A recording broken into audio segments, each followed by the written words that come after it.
Good morning to all the future officers. Current affairs की series में हम 4 मई पर पहुंच चुके हैं, जहां पर द हिंदू और पीआईबी के करंट अफेयर्स को हम एमसीक्यू के थ्रू कवर करेंगे। This is brief introduction about me. My name is Prince Luthra, all India rank 577 from UPSC CSC 2014 batch, and this is the address of Telegram, जहां पर आप मुझे कॉन्टैक्ट कर सकते हैं और अपने डाउट्स को क्लैरिफाई करा सकते हैं। दीज आर द 10 टॉपिक्स जिसके ऊपर एमसीक्यूज आज हम डिस्कस करेंगे। मैक्स 1407 के बारे में डिस्कशन होगा, सेल्फ ड्राइविंग व्हीकल्स को लेकर क्वेश्चन डिस्कस करेंगे, comparators of international space station, Ayush 64, world's oldest water, Kyrgyzstan को लेकर भी हमारा डिस्कशन होने वाला है। फिर हम एससीओ के बारे में डिस्कशन करेंगे, सफर, और यहाँ पर मैटर एंटी मैटर को लेकर भी हमारा डिस्कशन होने वाला है। चलिए, सो यहाँ पर आई होप अपने रिवीजन को काफी अच्छे से कर रहे होंगे। There are 2 things which you are supposed to do. First, कि जो भी रिवीजन के वीडियोस आपको यूट्यूब के ऊपर शो होते हैं कुछ इस तरीके से, जो कि 1 से 2 मिनट के वीडियोस होंगे, इनको जरूर देखिएगा। और देखने का तरीका यही है कि मेरे आंसर देने से पहले इसमें आंसर को गेस करने की कोशिश करिएगा और उसके बाद उसकी एक्सप्लेनेशन को जरूर सुनिएगा। I hope mock test series तो आप लगा रहे होंगे। यहाँ पर कोशिश करिएगा 120 प्लस को स्कोर करने की। I know this is an ambitious target, but 120 plus जो है एक सेफ स्कोर होता है। अगर आप मॉक टेस्ट के अंदर इतना ले आते हैं, चांसेस काफी ज्यादा होते हैं कि एक्चुअल एग्जाम में अगर आप 120 प्लस कर जाते हैं तो मेंस की तैयारी बिल्कुल आसानी से हो जाएगी, क्योंकि तब आपको रिजल्ट आने का वेट नहीं करना पड़ेगा। रिवीजन सीरीज जो है जिसमें डे वाइज आपकी प्रिपरेशन कराई जाती है, it is already launched. 50 days की डे वाइज आपकी रिवीजन, 7 वीक्स 7 सब्जेक्ट्स यहां पर आपके कवर किए जाते हैं। और अगर आप इसमें इसका जो शेड्यूल है वो भी देखना चाहते हैं कि किस डे में कौन कौन से टॉपिक्स आपके रिवाइज कराए जाएंगे, वो भी देख सकते हैं। तो काफी फास्ट ट्रैक मैनर में आपका पूरा जो सिलेबस है उसे 50 डेज में यहां पर कराने का एक अटेम्प्ट किया जाता है। चलिए, जल्दी से अपने टारगेट को सेट करिए। कितना टारगेट सेट करेंगे? कट ऑफ जो रखी गई है आज की इस क्विज के लिए 6 की रखी गई है, बट आप कोशिश करिएगा 6 से इससे ज्यादा स्कोर करने की। और अपने टारगेट को सेट करने के बाद चलिए देखते हैं पहले क्वेश्चन को। The first question is about max 1407। अभी मैक्स 1407 पीआईबी के अंदर भी दिया गया था, ऑल इंडिया रेडियो पे भी मेंशन किया गया था। मैक्स 1407 क्या है? क्या ये कोई सोयाबीन का एक प्रकार है, किसी तरीके की मिसाइल है, कोई वीट की टाइप है, या फिर एयरक्राफ्ट का कोई प्रकार है? जल्दी से बताएं मैक्स 1407 के बारे में, फिर इसके बारे में हम डिस्कशन करेंगे। सोचिए क्या आंसर होगा, फिर करते हैं डिस्कशन। चलिए, तो यहां पर एक रिसेंटली नए तरीके की सोयाबीन की जो टाइप है उसको बनाया गया। So it's a type of soybean जो कि अगरकर रिसर्च इंस्टीट्यूट के जो साइंटिस्ट है पुणे में, उनके द्वारा बनाया गया है। और आने वाले खरीफ सीजन के अंदर Jharkhand, Chhattisgarh, north eastern states के अंदर इसको उगाया जाएगा। ठीक है, अब खासियत इसकी ये है कि इसके अंदर यील्ड काफी ज्यादा है। तो compare to the previous type of soybean, यहां पर आपका प्रोडक्शन जो है वो कम से कम जगह में ही ज्यादा हो जाएगा। साथ ही साथ पेस्ट रेजिस्टेंट भी है, तो किसी भी तरीके के जो पेस्ट होते हैं वो इसको इंपैक्ट नहीं कर पाएंगे, इसको डैमेज नहीं कर पाएंगे। तो आंसर क्या होगा आपका? A will be the correct answer. Max 1407 exam में पूछा जा सकता है, कुछ साल पहले पूछा गया था एम स्ट्राइप्स क्या है, तो उस तरीके से मैक्स 1407 क्या है पूछा जा सकता है आपसे। चलिए, क्योंकि एम स्ट्राइप्स के बारे में मैंने आपसे अभी जिक्र किया, तो मुझे ये जरूर बताइएगा कि एम स्ट्राइप्स क्या है, जो कि कुछ साल पहले यूपीएससी के प्रीलिम्स एग्जाम के अंदर पूछा गया था। सेकंड क्वेश्चन को देखते हैं।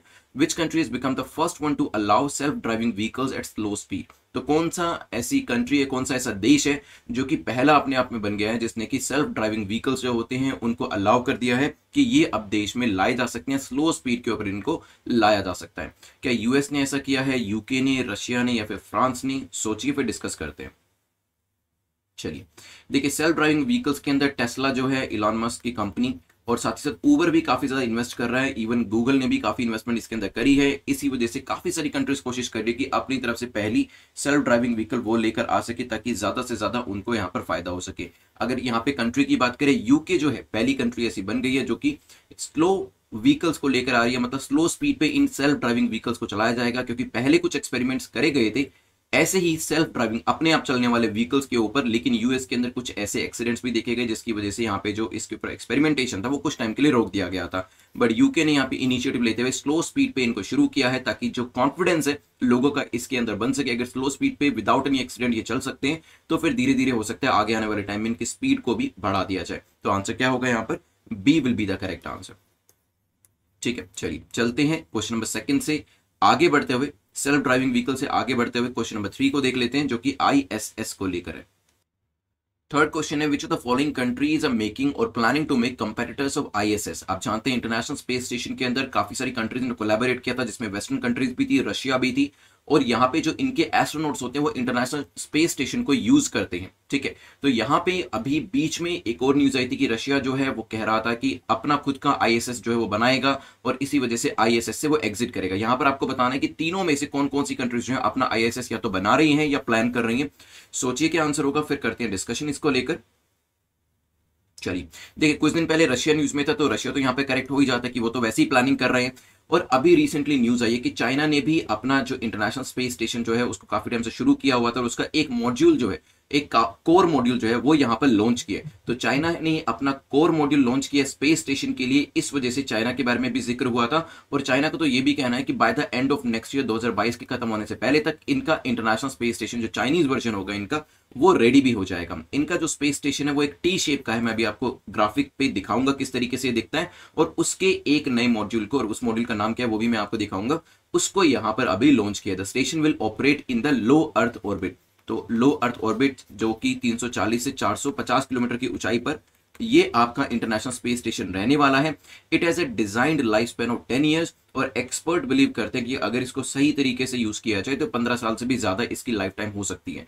और अगर कुछ दिन पहले याद हो जब रशिया का जिक्र हो रहा था, तो इवन इसरो के हेड ने भी स्टेटमेंट दी थी कि हम भी ISS को ज्वाइन नहीं कर रहे हैं, रादर हम अपना ही प्लान कर रहे हैं कि हम अपना इस तरीके का एक स्पेस स्टेशन बनाने वाले हैं, क्योंकि इसरो और स्पेस सेक्टर के अंदर इंडिया जो है इसकी एक्सपर्टीज काफी ज्यादा है। तो आंसर क्या हो जाएगा यहाँ पर, D will be the correct answer. तीनों ही कंट्रीज ऐसी हैं जो या तो स्पेस स्टेशन बना रहे हैं या फिर उसके लिए प्लानिंग कर रहे हैं। तो यहाँ पे डी हमारा करेक्ट आंसर हो जाएगा। This is the Chinese version, जिसमें अभी अगर आप देखेंगे दिस पर्टिकुलर मॉड्यूल, तियाने मॉड्यूल जो है, core module including main living area, ये अभी लॉन्च किया गया था, ठीक है। चलिए, ये टी आकार का, टी शेप का देख सकते हैं। This is the Chinese space station. Question number 4 को देखते हैं, जो कि आयुष 64 को लेकर है। दो स्टेटमेंट्स आयुष 64 को लेकर यहाँ पे दी है और आपसे पूछा है कि बताएं कौन सी स्टेटमेंट यहाँ पर करेक्ट हो जाती है, राइट। तो सही बतानी है, इनकरेक्ट नहीं बतानी है। Ayush 64 is a poly अर्बल formulation developed by central council for research and Ayurvedic sciences. तो CCRAS के द्वारा इसे फॉर्मुलेट किया गया, बनाया गया है, हो सकता है। Ayush 64 is useful in treatment of symptomatic mild and moderate कोविड-19 infection as an adjunct to standard care. तो यहाँ पे जो स्टैंडर्ड केयर दी जाती है कोविड के पेशेंट्स को, जो कि माइल्ड और मॉडरेट तरीके से इससे इंपैक्टेड होते हैं, उनको ये हेल्प करती है जहां पर उन रोगियों के अंदर सिम्टम्स देखे जाते हैं। बताइए क्या आंसर होगा, फिर करते हैं डिस्कशन। चलिए, तो आयुष 64 जो है, यस, ये कोविड-19 खासतौर पे माइल्ड और मॉडरेट जिनको कोविड-19 है, सीवियर केसेस के अंदर इसका इस्तेमाल नहीं किया जा सकता। माइल्ड और मॉडरेट, जिनको मीडियम मॉडरेट तौर पे इस तरीके के कोविड-19 जो उसने इंपैक्ट किया है, तो वहां पर आयु 64 का इस्तेमाल किया जा सकता है, लेकिन सिम्टोमेटिक नहीं, एसिम्टोमेटिक पेशेंट्स के अंदर, ठीक है। तो इसी वजह से एक शब्द की वजह से ये गलत हो जाएगा, सिम्टोमेटिक नहीं है, एसिम्टोमेटिक पेशेंट्स जो होते हैं जिनमें कोई भी सिम्टम्स नहीं दिख रहे होते, लेकिन टेस्ट के अंदर माइल्ड से मॉडरेट कोविड-19 जो है, RT-PCR टेस्ट कराया, कोई भी सिम्टम्स नहीं है, लेकिन कोविड-19 पॉजिटिव आया उनके अंदर, तो वहां पर ये हेल्प कर सकते हैं, और वो भी जब CT वैल्यू मॉडरेट लेवल पे आती है। CT वैल्यू के बारे में आपको बता चुका हूं, जो कि आपको वायरल के लोड के बारे में बताती है कि वायरल जो है वो किस इंपैक्ट तक, किस हद तक उस व्यक्ति को इंपैक्ट किया है, ठीक है। तो अगर माइल्ड टू मॉडरेट यहाँ पे है, मतलब CT वैल्यू ज्यादा है 35 में, तो CT 35 है, इससे ज्यादा में तो आपका जो कोविड है वो नेगेटिव हो जाता है। मान लीजिए किसी की वैल्यू 30 आई है, तो उतना ज्यादा कोविड नहीं है यहाँ पर, तो उस केस के अंदर इसको दिया जा सकता है। पहली स्टेटमेंट को देखते हैं, क्या इसे CCRAS के द्वारा बनाया गया है, तो पहली स्टेटमेंट आपकी ठीक हो जाती है। आंसर क्या हो जाएगा, A will be the correct answer, ध्यान रखिएगा। यहां पर चलते हैं नेक्स्ट क्वेश्चन के ऊपर। क्वेश्चन नंबर 5 जो है बात कर रहा है वर्ल्ड्स ओल्डेस्ट वाटर अभी रिसेंटली कहां पर फाउंड किया गया है, US, कनाडा, मैक्सिको या फिर पेरू। सोचिए, वर्ल्ड ओल्डेस्ट वाटर जो है अभी अभी रिसेंटली मिला है एक पर्टिकुलर जगह पर, और आपको उसके बारे में बताना है। चलिए, तो डिस्कवरी ऑफ द वाटर करी गई है 2.4 kilometre below the earth surface, और यहाँ पे one of the great importance इसको माना गया है कि काफी सारी इंफॉर्मेशन हमें, कि कैसे हमारा प्लैनेट बना, एवोल्यूशन कैसे हुआ, वाटर एंड लाइफ के नेचर के बारे में knowledge, as well as possibility of finding life on the Mars, इसके बारे में भी इंफॉर्मेशन हमें मिलने वाली है। और ये जो है आपका कनाडा के सब सरफेस के अंदर पाया गया है, तो आंसर हो जाएगा आपका B is the correct answer. World's oldest water found in Canada sheds light on the beginning of life, की लाइफ की शुरुआत कैसे हुई थी, इसके बारे में अब काफी सारी जानकारी जो है वो मिल सकती है, ठीक है, चलिए क्वेश्चन नंबर 6 पे जाने से पहले crack UPSC exam in 200 days की जो सीरीज है इसको आप एनरोल कर सकते हैं। डे वाइज प्रिपरेशन आपको यहाँ पर करने को मिलेगी, मतलब डेली बेसिस पे 200 डेज तक आपको डेली बेसिस पे असाइनमेंट्स मिलेंगे, जिसमें आपको वीडियोस मिलेंगे, एमसीक्यूज प्रैक्टिस करने के लिए मिलेंगे, इसमें आपको नोट्स भी प्रोवाइड कराए जाएंगे और साथ ही साथ मेंस का मॉड्यूल भी इसके साथ इंक्लूडेड। इट मींस आप मेंस की जो आंसर राइटिंग है डेफिनेटली वो प्रीलिम्स के बाद ही करिएगा।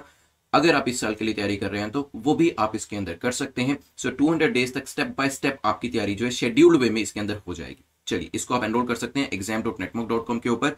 चलते हैं क्वेश्चन नंबर 6 के ऊपर। Which of the following country we are talking about here. 3 statements आपको दिए और आपको बताना है कि किस कंट्री की हम बात कर रहे हैं। इंडिया कंडक्ट्स खंजर एक्सरसाइज विद दिस कंट्री, तो एक ऐसी कंट्री जिसके साथ हम खंजर एक्सरसाइज करते हैं।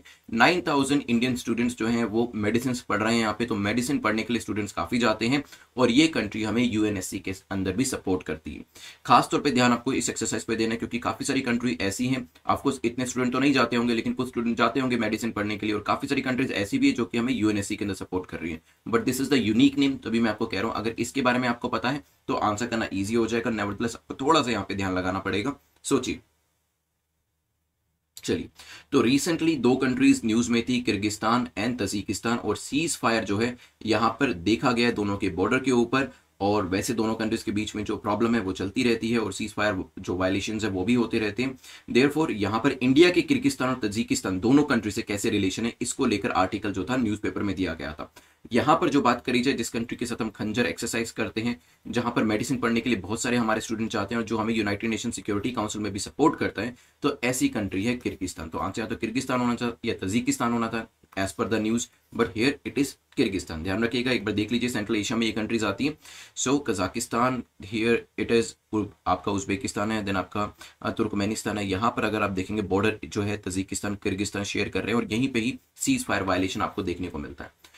चलते हैं नेक्स्ट क्वेश्चन को डिस्कस करते हैं। क्वेश्चन नंबर 7 जो है 2 स्टेटमेंट्स देके पूछ रहा है कि बताएं दोनों में से कौन सी करेक्ट नहीं है। ठीक है, पहली स्टेटमेंट कहती है India supported Tajikistan accession to the World Trade Organisation in 2013। तो हमने WTO के अंदर तजिकिस्तान को सपोर्ट किया था 2013 के अंदर, हो सकता है, लेकिन तजिकिस्तान ने हमारी SCO के अंदर जो मेंबरशिप थी उसको हॉल्ट किया था, उसको रोक दिया था, उसमें बाधा डाली थी।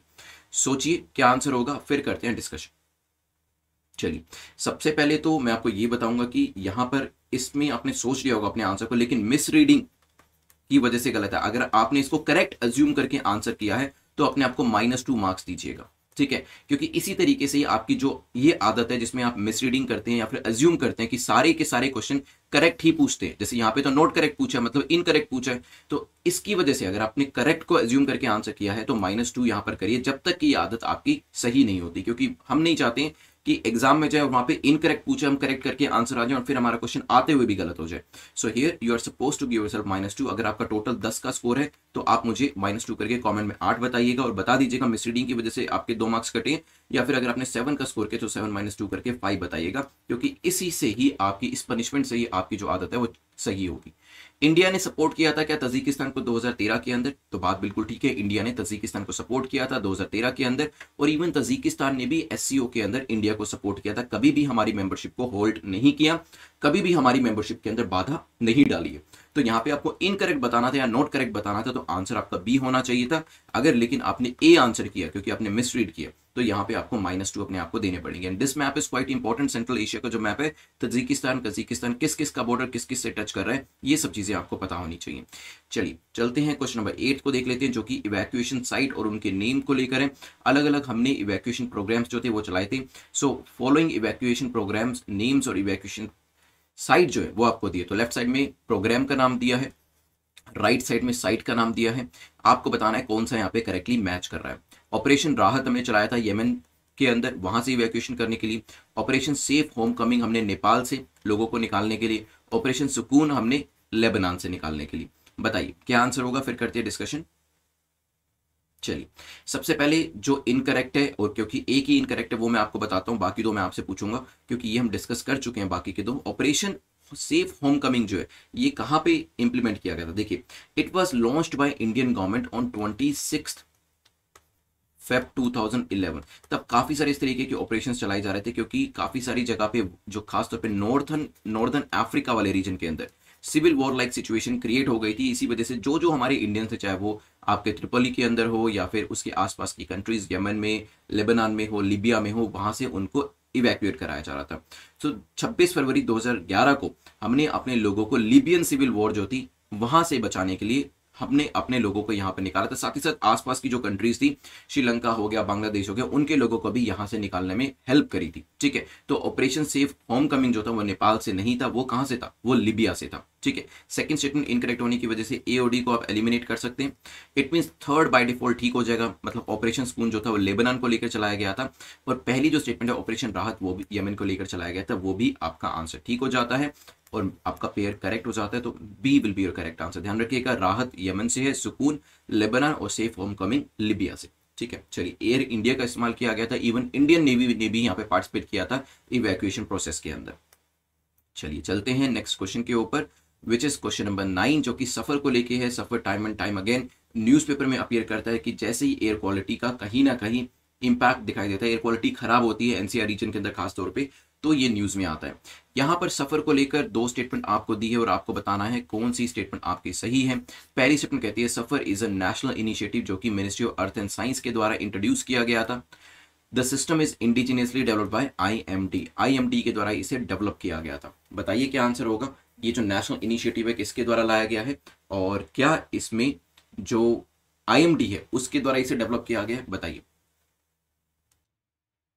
चलिए, तो रिसेंटली सफर, सफर की फुल फॉर्म है system of air quality and weather forecasting research, लिख देता हूं, सिस्टम ऑफ